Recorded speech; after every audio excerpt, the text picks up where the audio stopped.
O Dieve, kalbėk. Mes ateiname į bažnyčią ne tik išgirsti kažką naujo, mes nesam tie graikai, kurie susitinka ir kalbasi, kas nutiko naujo šiandien žemėje. Viešpatie, mes susitinkam ir sakom, viešpatie, norim išgirsti iš tavęs žodį, kuris keičia. Ir mes visi kartu tau sakom, viešpatie, keisk. Mes leidžiam tau mums mesti iššūkį ir viešpatie, keisk. Mes tau dabar šitą laiką pašvenčiam ir prašom, kalbėk į mūsų širdis ir keisk mus Jėzaus Kristaus vardu. Vienas toks vyrukas atėjo pas rabiną ir su tokiu skundu. Ir jisai sako, rabine, aš galvoju, kad mano draugelis iš manęs vagia įrankius. Ir rabinas sako, o tu, turi kokių įrodymų, gal tu matėjai, kad jisai taip daro? Sako, nemačiau. O gal tu, matėjai, gal kažkas kitas matė ir tau pasakė? Sako, nieks, nesakė. Bet sako, tai kaip tu, gali kaltinti be įrodymų? Sako, aš kai jam sakau, kad tu vagi iš manęs įrankius, jisai ant manęs supyksta. Tai rabinas atsiduso. Sako, nesupratau, tai palauk, tai gerai, o tave, jeigu kažkas tai neteisėtai, kažkaip neteisingai be įrodymų apkaltina, kaip tu, reaguotum? Sako, aš jam duočiau per veidą. Tai sako, jis nieko iš tavęs nevagia. Sako, arba jis yra lygiai toks pat kaip tu. Mes esam visuotiniai nepasitikėjimo kriziai. Ir šiaip, kai gyvenam šito amžium, šito laiku, mes aiškiai matom, kad nėra pasitikėjimo niekame, niekur. Viens kitų nepasitikim, mes politikais nepasitikim. Įsivaizduojat, šiais laikais tik tais 15% žmonių pasitikė, kad politikai ištiesės tai, ką jie pažadėjo. Kai tuo tarpu 1960 metais 70% pasitikėjo politikais. Tik tais 7% pasitikė savo darbdaviu. Įsivaizduojate, iš 100. Tik 7% pasitikė savo šefu, savo bosu, kad jisai yra sąžiningas su savo darbuotoju. Mes gyvenam visuotiniai nepasitikėjimo krizai. Bankai nepasitikė bankais ir kyla finansinės krizės. Ir mes žinom, kad net ir tokie atrodo žemiški dalykai, ekonomiški dalykai, jie priklauso nuo pasitikėjimo. Ir mes pasitikim, kad bus padaryta tai, kas tiesiog privalo būti padaryta ir kad mes einam į vieną pusę, mes nesiskaldom, kad mūsų neapgaus, kad iš mūsų nenorės pasipelnyti. Visuotinė nepasitikėjimo krizė. Ir tai nėra naujas kažkoks tai dalykas. Mes skaitom Izaijo pranašystėj 1 skyriui nuo 21 iki 23 eilutės. Izaijo pranašystė parašyta apie 650 metų prieš Kristaus atėjimą. Ir mes matom, kas čia parašyta, kaip ištikimas miestas tapo paleistuve. Jis buvo pilnas teisingumo. Teisumas gyveno jame, o dabar žmogžudžiai. Tavo sidabras pavirto nuodegomis, vynas praskiestas vandeniu, tavo kunigaikščiai tapo maištininkais ir vagių draugais. Visi mėgsta kyšius ir laukia dovanų. Jie nebegina našlaičių, našlės byla nepasiekė jų. Jie atskiedžia sidabrą. Tu paimi monetą ir tu nesupranti, ar ten yra 100% sidabro, ar tai yra atskiestas kažkoks dar kitas metalas pridėtas, tik kad svertų kažkiek daugiau. Vynas nebesvaigina, nes vandens pilna, linksmybės nebesuteikia ir mes matom, kokia neteisybė. Jau tada buvo neteisybė, tada Izaijo pranašystė 1 skyrius nuo 13 iki 15 eilutės. Mes matom, kad tai persisunkia net ir į šventyklą. Neaukokite man tuščių aukų, smilkalai man yra pasibjaurėjimas, aš negaliu pakęsti jauno mėnulio šabo ir kitų švenčių. Netgi jūsų iškilmingi susirinkimai yra nedorybė, jūsų jauno mėnulio ir kitų iškilmių mano siela nekenčia. Jos mane slegia ir aš pavargau nuo jų. Kad jūs iškeliate rankas, aš nusisuku nuo jų. Kai kalbate daug maldų neklausau, nes jūsų rankos kruvinos. Ir mes matom, net į šventyklą pereina ta neištikimybė, tas nepasitikėjimas vieni kitais. Ir matom, Ezekėlio pranašystėje parašyta, kad ganytojai išnaudoja savo avis ir viską daro tik, kad pasipelnytų iš kaimenės ir jiems visiškai nerūpi, kad avis sužeista, kad jai reikia pagalbos. Bet reikia pasipelnyti, kažkaip reikia kažką tai išgauti, kažkaip tai išsukti naudos. Ir tai yra kritusio žmogaus prigimtis iš esmės. Kad man būtų geriau. Ir aš esu pasirengęs net apgaudinėti. Pačius artimiausius žmonės pasirengęs apgaudinėti, kad tik man būtų geriau, kad aš tik nebūčiau išaiškintas kažkur tai, kad į mane žiūrėtų ir galvotų, jam viskas ok, su juo viskas yra tvarko, jis yra ištikimas ir geras krikščionis, kad ir.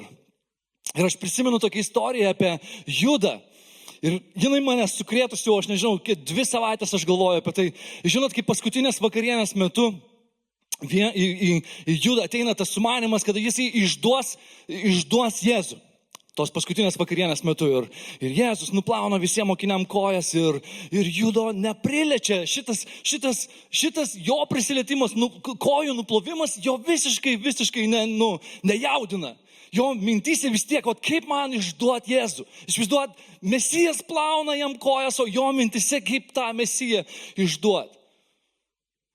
Ir tada, po to, kai jisai tai padaro, jisai vakarienės metu atsistoja, nes Mesijo širdį perveręs skausmas, jisai supranta, kad tuo artėja išdavystė ir tuo artėja jo galas. Arba galas ir po to pradžia, bet jisai žino, kad artėja kančia didžiulė. Ir tada jisai sako, vienas iš jūsų mane išduos. Ir jau, kuris? Petras. Ne aš gal, Tomas, nemanau, kad aš. Visi iki vieno klausinėje, vienas į kitą žiūri ir Petras pamoja ranką Jonui ir sako, Jonai, Jonas, ar tai Jėzus? Jonai, paklaus, kuris gal Jėzus pasakys? Ir Jėzus sako, Jonai, tam, kuriam paduosiu duonos kąsnį pamirkęs šitame padažiukį. Ir jis paima, pamirko ir paduoda tą kąsnį padažiukį, pamirkytą Judui. Ir tada į Judą įeina velnias ir sako, jau dabar tai tikrai išduosiu viskas. Ir Jėzus jam sako, jisai užtvirtina tai, kas įvyko jau, tai, kas atsitiko, jisai užtvirtina savo žodžiu. Jisai pasako, kas ką tik įvyko Judui.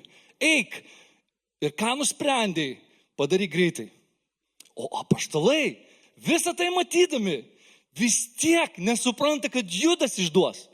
Išvaizduot, koks apsimetinėjimas, Judas, vagis, jisai išpaiminėja pinigus ir vaikšto su savo broliais 3 metus ir jisai sugeba taip tobulai apsimetinėti, kad net ir tokia akimirka nei vienas iš jų negali patikėti, kad tai gali būti Judas.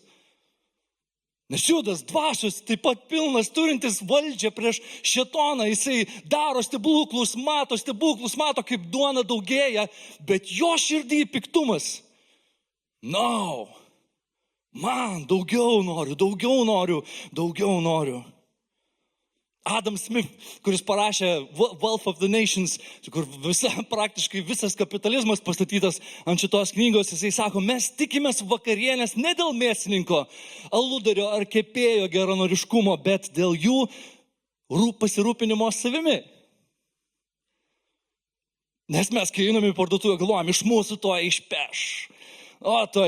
Kokį antkainį kada kažį užsidėjo, kai vyksta kažkoks tai seilas, ką jūs galvoja dažniausiai? Jaučiu, kad tikrai pigiau. Gal ir pigiau, bet jaučiu, kad vis tiek iš manęs kažką bandys nukabinti. Aš kai buvau Izraelyje, pamenu, nuo manęs pirmą kartą tiek nukabino. Sako, sandalai, kupranugario odos. Jo, noriu. 300 šekelių. No problem. Akis didelės. Po to į žydų kvartalą nueinu, žiūriu 70 šekelių. Po to marškinius bandžiau nusipirkti, mane bandė išdurti, ten aš nežinau, keli 100% antkainis. Nusidėrėjau iki 30 šekelių nuo 300 ir aš žiūriu ir sakau, tau ok? Taip, apgaudinėt mane. Vis tiek nusipirkau. O ne. Buvo sudarytas toksai 1950 kažkelintais metais tokia teorija buvo išvesta apie, tai vadinasi nusikaltėlių dilema. Nežinau, ar esat girdėję, kas ar esat skaitę. Man tokia visai įdomi, kai policija sulaiko 2 nusikaltėlius ir už kažkokius tai mažus pažeidimus, bet žino, kad yra kur kas daugiau. Ir jiem trūksta įrodymų, bet vis tiek suima, nes pakanka įrodymų mažiems ten tokiems pažeidimams. Ir jis suima ir juos atskiria, kad galvoja, dabar ką padaryti, kad juos abu pasodinti ilgesniam laikui. Ir vieną atskiria, ir kitą atskiria, ir pradeda spausti juos, spaudimą daryti. Ir yra 3 variantai. Jei išduosi, ką tavo bendras darė, kokius nusikaltimus atliko, o tavo bendras nieko nesakys, tai tada tavo bendras gaus 10 metų, o tu negausi nieko. Tada antras scenarius yra toks, jei jūs abu išduosit vienas kitą, tai tada gausit, po 5 metus. Bet jeigu jie abudu tylėtų ir nieko nesakytų, tai tada gautų tik tai po 1. Ir matot, kaip veikia iš tikrųjų žmogaus psichologija, nes aš manau, jeigu aš atsidurčiau toj vietoj, aš galvočiau šitai, kaip išvengti absoliučiai visko. Aišku, yra ten galbūt kažkokie ten kodeksai, bet aš kalbu grinai apie mūsų mąstymą, kai ateina pasirinkimas daryti kažką bendram labui, kai tau tai skaudės, kai tau galbūt bus nepatogu, ar tenkintis kažkuo tai minimalu, bet tau nieko neatsitiks. Žinot, žmogaus prigimtis yra dažniausiai tokia, nenoriu, kad man skaudėtų, nenoriu, kad man kas nors atsitiktų, noriu, kad man viskas būtų tvarkoje. Amen? Mes tokie esam. Jei jie elgsis iš asmeninių sumetimų, tai bus geriausia išduoti savo draugą. Bet jeigu jie pasirinks tylą ir šiokią tokią kančią, bus jiems abiems daug geriau. Vyras pasiskolino puodą iš savo kaimyno ir kai jis tą puodą grąžino, jis dar prie to puodo pridėjo mažą puodelį. Ir tada jis sako, palauk, ašgi tau daviau 1 puodą. Ir tas sako, tai tavo puodas pagimdė dar tokį mažą puoduką. Ir sako, geras, pasiema jisai tuos abu. Tada tas pats kaimynas ateina, sako, paskolink man dar puoduko, imk puodą, imk. Galvoja, galbūt dar pagimdys kokį puoduką 1. Ir tada jis nebegražina, nei jokio puodo. Ir tada kaimynas sako, come on, sako, kur mano puodas, pasiskolinigi. Sako, tavo puodas numirė. Kaip? Ne, sako, puodai nemiršta. Puodai negali miršti. O sako, puodai gali gimdyti. No. Tai ką daryti? Nes aš iškėliau klausimą. Ir mes, manau, sutinkam, daugiau ar mažiau mes sutinkam, kad mes vienas kitų nelabai esam linkę pasitikėti. Kaži ką ten jis galvoja, kalbėdamas, kaži ką jis ten, ne? Kas ten slypi už jo, pavyzdžiui, kažkokio tai gero darbo. Kas slypi už Virgodas, kai jinai ten gieda, ne? Ką jinai daro, pavyzdžiui, kai aš jos nematau ten. Kaip ten pastoriai gyvena namuose, būtų gerai pasiklausyti, ne? Ir mes viens kitą įtarinėjom ir galvojam, kas čia, kaip, apie ką, kas vyksta. Ir kas gaunas, tampa misija, kurią mes turim iš Kristaus, misija, jinai tampa nebe misija, jinai laukiam, kol kažkas galbūt vykdys tą misiją, bet jau ne aš, nes aš negaliu pasitikėti tuo, kuris yra šalia manęs ir ta misija labai kenčia dėl to. Ir žinot, kaip Jėzus Evangelijos jis sako, mano svajonė, kad jūs būtumėt viena. Kad jūs būtumėt viena. Tada sako, mano svajonė yra dar net įsakymas, bet aš galvoju, jis ir svajoja taip pat, kad jūs vienas kitą mylėtumėt, nes tik taip žmonės pamatys, kad Dievas iš tiesų mane siuntė. Ir mes, brangieji, turim misiją. Ir kaip dabar iš tos ligos išeit, iš tos nepasitikėjimo krizės, kaip mums išeit?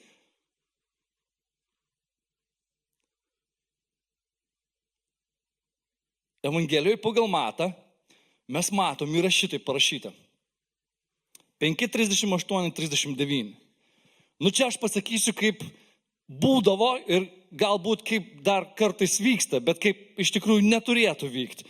Jūs girdėjote, juk buvo pasakyta, akis už akį ir dantis už dantį. Tai reiškia, kai mes vienas kito nepažinodami susitinkam, mes vienas kitą tyrinėjom.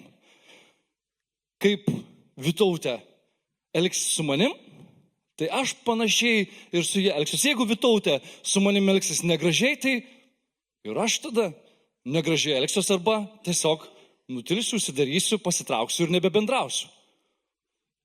Bet Jėzus sako, akis už akį, dantis už dantį nebetinka. Nebegali šitai būti. Kaip sugriauti šitą ciklą, kai man kažkas kažką blogo padaro, o aš arba užsidarau ir pasitraukiu nuo jo visai, arba aš toliau dar labiau gadinu santyki, darydamas tai, ką man žmogus daro. Ir tas santykis toks yra įtrūkęs, įtrupėjęs, sutrupėjęs, kažkur sugriuvęs. Ir mes tą labai akivaizdžiai matom. Kiekviename santykyje mes jaučiam kažkokį galbūt įtrūkimą, kažkur įlinkimą. Ir ką mes dažniausiai darom, slepiamės, bėgam, pasitraukiam, patogus pokalbį, nusižemint, ane? O aš jums, Jėzus sako mum, o aš jums sakau, nesipriešinkit piktam, bet jei kas tau suduotų per dešinį skruostą, atsuk jam ir kitą, neatsakyk jam apie jam, į tą pačią tamsą, kuri yra jame. Nedalyvauk tame, būk šviesa, daryk kitaip. Tai nereiškia, kad dabar daužyk mane. Neatsakyk jam tuo pačiu, nedaryk to. Arba iš viso nesureaguok. Kam mums sureaguoti, ar būtina sureaguoti kažkokią tai neteisybę, kuri yra daroma tau, sako, pakęskit vienas kitą. Pabandykit pakęsti, pabandykit įsiklausyti į vienas kitą, kas slypi už to trenkimo. Juk jis nėra sveikas žmogus, jeigu to muša. Kažkas jam yra ne taip, jo širdis skauda, jis sužeistas, kažkas jo praeity yra įvykę. Bet mes dažniausiai priimam tai taip stipriai ir iš karto asmeniškai, kad čia buvo man, į mane nukreipta, gal net ne į tave, gal ten kažkas stovi už jo iš viso, kad tave ten, pavyzdžiui, nutildytų. Ir kad tu nedarytum kažko tai švento. O aš jums sakau, nesipriešinkit piktam, bet jei kas tau suduotų per dešinį skruostą, atsuk jam ir kitą, akis į akį, akis už akį, dantis už dantį neveikia. Ir tai tik tai griauna santykius dar labiau ir bažnyčia neatliks savo misijos, jeigu mes šitaip elgsimės. Taip nėra net ir pasaulyje. Šito nevyksta. Ane? Nevyksta šito. Neturėtų bent jau vykti. Ir griuvo tik tai tada, kai šitai būtent ir vyksta. Kai mes keršijam, arba elgiamės taip, kaip su mumis elgiasi. Antras dalykas, tai be galo svarbus yra altruizmas. Daryti gėrį. Kurt gėrį. Jūs girdėjot Evangeliją pagal Matą 5:3-4. Jūs girdėjot, jog buvo pasakyta, mylėk savo artimą ir nekesk savo priešo. O aš jums sakau, mylėkit savo priešus, laiminkit jūs keikiančius. Darykit gerą tiems, kurie jūsų nekenčia ir melskite su savo skriaudėjus ir persekiotojus. Darykit gerą. Darykit gerą tiem, kas jūsų nekenčia. Aš pamenu, kažkada tai su vienu musulmonu diskutavau krikščionybės ir islamo tema diskutavau ir aš tiesiog pasirinkau šitokią kryptį meilę. Pasirinkau kryptį meilę ir aš jam sakau, tu tikėjai, ne, kas buvo parašyta anksčiau, kad akis už akį, dantis už dantį. Jo, pas mūsų tas pats, mes ten parašyta taip. Sakau, Jėzus, įsivaizduoja, kaip jisai mokina. Jisai mokina mylėti savo skriaudėjus. Argi pasaulis nebūtų gražesnis, jeigu mes viens kitą mylėtumėm, arba mylėtumėm netgi tuos, kuriuos be galo sunku mylėti. Bažnyčios misija, mūsų vyresniųjų misija yra ne bendrauti vienas su kitu, su kuriuo yra be galo patogu bendrauti, bet mes meilę aiškiausiai pademonstruojam Kristaus tada, kai mes prieinam, apkabinam tą labiausiai mums atstuminti žmogų. Tada yra graži bažnyčia. Kai kiekvienas yra apkabintas, o ne tik tas, kuris fainas ir šiaip jau su juo yra smagu pasišnekėti. Altruizmas, jisai sukūrė didžiulių problemų Darvinui. Žinot, Darvino teorija, kad apie evoliuciją, kad išlieka tik pats stipriausias. Altruizmas jiems sukelia didžiulių klausimų, nes pagal jo teoriją altruistai turėtų išmirti patys pirmi. Ir žinot, gamtoje yra tokie šikšnosparniai, vampyrai. ir jie geria kraują kitų gyvulių. Ir jie ten, pavyzdžiui, pasiema ten tą gyvulį ir geria iš jo kraują. Ir žinot, ką jie daro? Jiem būtina pavalgyti bent kartą per dieną, nes kitaip jie numirtų.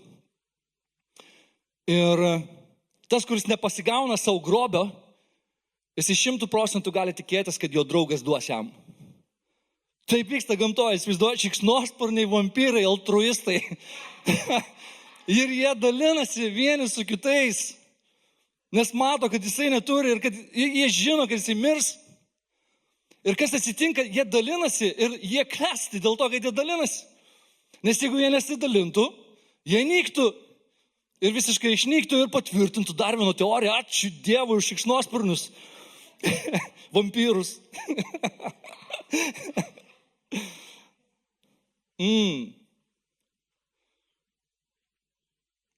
Pirmas laiškas Korintiečiams 12:25-26 parašyta, kad kūne nebūtų susiskaldimų, bet patys nariai rūpintųsi vieni kitais. Todėl jei kenčia vienas narys, su juo kenčia ir visi nariai. Ir jei kuris narys pagerbiamas, su juo džiaugiasi ir visi nariai. Kaip kartais yra sunku džiaugtis kito pergalę. Pasisekė, bet ne man. Liūdėt kažkaip lengviau su liūdinčiu, bet džiaugtis už kito pergalę. Krepšinio komanda, pavyzdžiui, tavo pralaimėjo, kitų laimėjo. Mano, pavyzdžiui, žmona nesupranta to azarto, to, kai žaidžia krepšį dvi komandos, nesupranta, kodėl šūkauju ir rėkauju už savus, ką tu dar, kas čia yra su tavim. Sako, aš nesuprantu, kodėl jie būtinai turi ten susipykti, arba kodėl būtinai turi laimėti vienas ar kitas. Visai nesupranta. Bet, jinai nori, kad visi laimėtų. O aš noriu, kad mano laimėtų.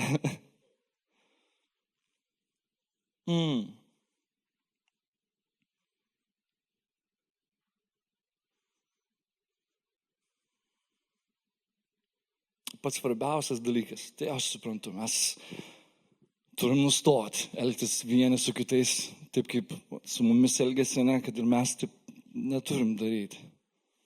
Turim break that line, ne, turim sugadinti, sakyti, šituose namuose šito nebus.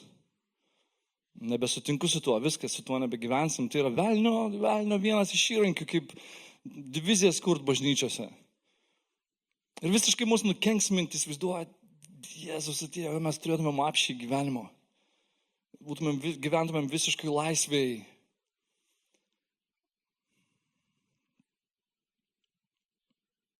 Ir turim daryti gerą vienas kitam. Matyti, pastebėti, kenčianti, liūdinti. Esam kažkada patyrę, kur vyksta didžiausia tragedija. Kažkas ateina, aleliuja, pagaliau, viskas suduš ir naujai bus statoma viskas ir tu ten kraujuoji, visiškai kraujų klane paskendęs ir kažkas džiaugiasi šalia, kaip skauda.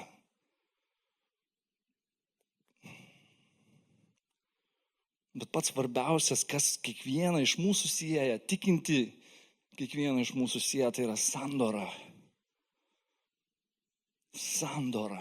Kaip pradėjau, kad Jėzus savo krauju įsigijo kiekvieną iš mūsų.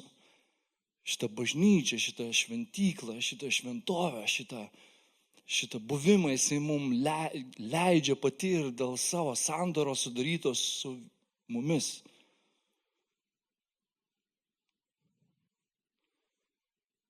Suvokimas, kad mes esame čia dėl jo sandoros. Ir nebe aš gyvenu, nebe man reikia kažką gauti iš pastoriaus ar pastorės ar išlovinimo, kažką išsisiurbti savo, patirti kažkokį tai gerą jausmą, bet kad aš ateinu dalyvauti šitame įvykyje, nes mes šiandien šlovinam Kristų kartu visi, nesu piktais kažkokiais kėslais, bet žinodami, ko Judas nežinojo. Judas galvoja, kad niekas nežino apie jį. Žino, Dievas žino. Dievas matė. Ir Dievas tebe mato, Jisai mato, kas yra mūsų galvoj, kai mes keliam rankas. Jisai mato, kas yra mūsų galvoj, kai klausom žodžio arba kai darom kažką. Jisai žino, kokiais sumetimais mes visą tai darom. Jisai žino, Jisai mato ir mums neturėtų būti gėda viens prieš kitą, mums labiausiai gėda turėtų ir baisu turėtų būti prieš Dievą. Nes Jisai mato, koks skirtumas, kad Mantas mane pasmerks ar Darius mane pasmerks. Bet kaip baisu pakliūti gyvojo Dievo rankas tą dieną, net gailavus, nepasikeitus, apgaudinėjus ištisus amžius.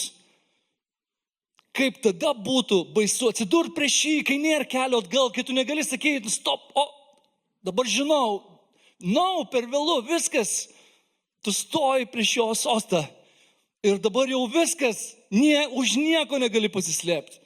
Ne už savo tėvų, ne už savo bažnyčios, stovi vienas prieš Jėzų, nuogas, pažintas absoliučiai. Ir Dievas mums kiekvieną dieną duoda galimybę būti ištikimu, būti geru, būti šventu, daryti jo darbus, vykdyti jo misiją, būti jo bažnyčia. Kiekvieną dieną ir tai yra dovana. Izaijo pranašystė 1:16-18 parašyta, nusiplaukit, apsivalykit, pašalinkit savo piktus darbus iš mano akių, liaukitės darę piktą, mokykitės daryti gerą, ieškokit teisingumo, padėkit prispaustiesiems, apginkit našlaičius, užstokit našles. Tada ateikit ir kartu pasvarstysime, sako Viešpats, nors jūsų nuodėmės būtų skaisčiai raudonos, taps baltos kaip sniegas, nors būtų raudonos kaip purpuras, taps kaip vilna. Amen. Teikit muzikantai. Ir tada dar pasimelsim. Mūsų bažnyčiai to nebus. Galbūt ir yra sunku pasitikėti, bet tą nepasitikėjimą mes galim nugalėti, suprasdami, kad turim vieną misiją, vykdom vieną misiją, einam vienu keliu, esam vienoj bažnyčioje, esam vienam kūne, turintis bendrą tikėjimą ir kiekvieną iš mūsų sieja tas pats vienas kryžius ir kaip tas žmogelis, kuris ateina pas rabiną ir kaltina savo draugą. Galbūt jis iš manęs vagia, bet jis toks pat kaip jisai, lygiai toks pat kaip jisai. Lygiai taip pat supykstantis, lygiai taip pat suklumpantis. Ir tai žinodami, tai matydami, mes turėtumėm nusižeminti ir sakyti, aš toks pat. Aš toks pat kaip Manvydas, toks pat kaip Romas. Aš toks pat. Kaip kiekvienas iš jūsų, gal turintis kažkokius tai kitus sugebėjimus, bet einantis per sunkumus taip, kaip jūs einat, klumpantis, lūžtantis. Dieve, atstatyk pasitikėjimą bažnyčioje. Tegul iš bažnyčios pradeda sklisti tokia ryški šviesa į Londono gatves, į Peterborough gatves, į visos Anglijos gatves. Kad žmonės matytų mūsų darbus ir šlovintų tave Viešpatie. 1988 metais žiemos olimpinių žaidynių išvakarėse televizijos laidoje buvo rodomi aklieji slidininkai, kurie buvo mokomi slalomo slidinėjimo, nors ir skamba neįtikėtinai. Kartu su reginčiais slidininkais, aklieji slidininkai buvo mokomi lygumoje, kaip atlikti dešinius ir kairius posūkius. Kai tai buvo įsisavinta, jie buvo nuvežti į slalomo trasą, kur jų matantis partneriai slidinėjo šalia jų, šaukdami į kairę, į dešinę, paklusdami komandoms, jie sugebėjo įveikti trasą ir kirsti finišo liniją, pasikliaudami vien tik matančių slidininkų žodžiais. Tai buvo arba visiškas pasitikėjimas vienu kitu, arba visiška katastrofa. Ir Dieve, mes šiandien žinom 100%, kad galim tavim pasitikėti. Tavo žodžiu galim pasitikėti. Ir kai tavo žodis skamba visiškai prieš mūsų mąstymą, visiškai prieš mūsų norą. Mes turim būti kaip tie aklieji slidininkai, kurie tiesiog kliaujasi tavo komandą. Atleisk. Kliaujasi tavo komandą, daryk jam arba jai gerą. Kliaujasi komandą, atsukt kairis skruostą. Ir mes kaip Abraomas galim turėti tą visišką pasitikėjimą, kai eina ir aukoja savo viengimį sūnų, pažado sūnų ir suriša savo sūnų, tikėdamas, kad Dievas jį net iš numirusių prikels. Ir mes kaip tie izraelitai galim turėti 100% pasitikėjimą jo karo strategiją, žygiuoti aplinkui neteisų į miestą. Ir nuskambėjus šofarams sienos neteisaus miesto sugrius.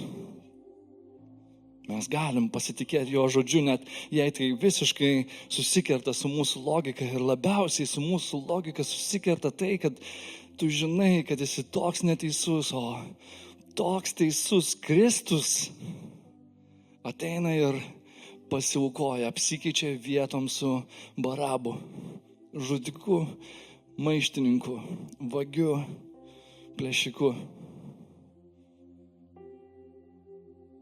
Brangieji, vien pasitikėdami šitą žinią, kad Jėzus už mus numirė,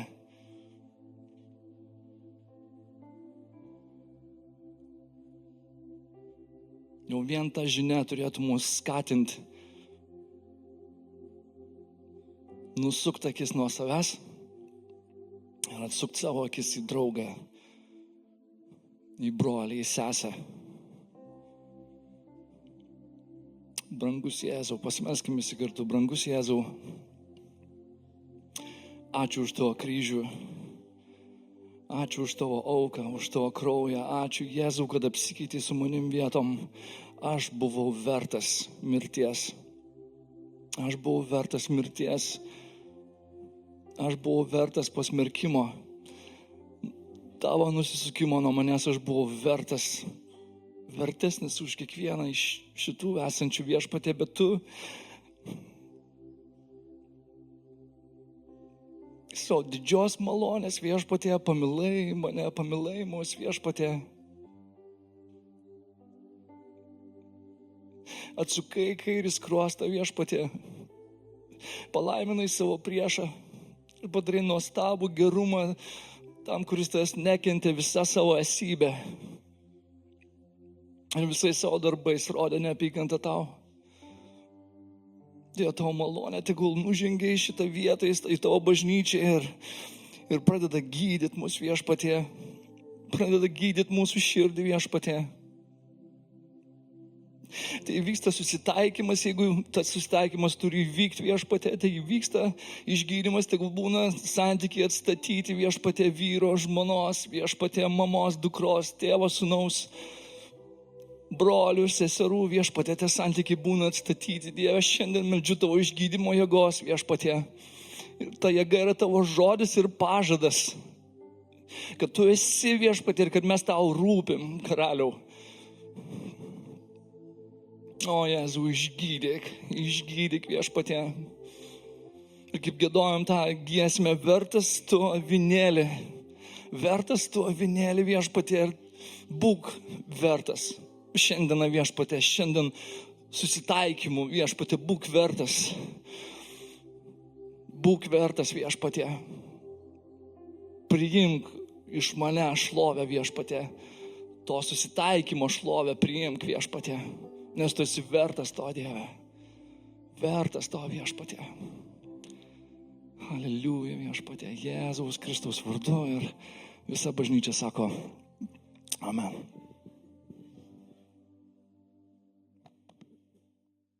Ačiū, kad klausei šį video. Tikiuosi, kad jis sustiprins tave tikėjimo kelionėje. Labai prašau, pasidalink šio video su savo draugais bei artimaisiais. Mus galite rasti visose socialinėse paskyrose. Tai yra Facebook, Instagram ir Spotify, kuriuose sužinosite apie ateityje vykstančius renginius. Tikiuosi, kada nors pasimatyti gyvai bažnyčioje. O šiam kartui tiek.